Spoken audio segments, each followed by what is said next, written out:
Pabirong inanunsyo ni US President Donald Trump na muli siyang tatakbo sa pagkapangulo sa 2028. I'm pleased to announce my intention to, and this is somewhat of a scoop, my intention to run for a fourth term as President of the United States. I won 3 times.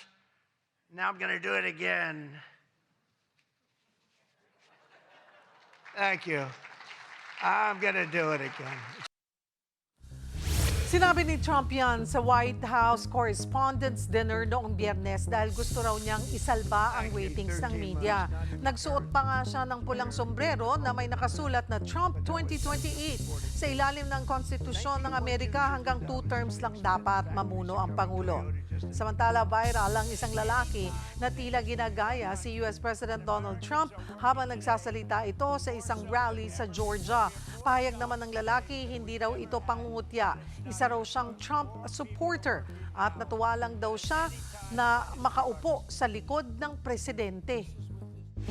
That at any time in the history of our country, and Americans are working today more so than ever before. We have more jobs today than we've ever had, and it's not even close. Mga kapatid, Cheryl Hosing po. Maging maalam at may pakialam sa mga napapanahong issue at headlines. Mag-follow at mag-subscribe na sa social media pages ng News 5.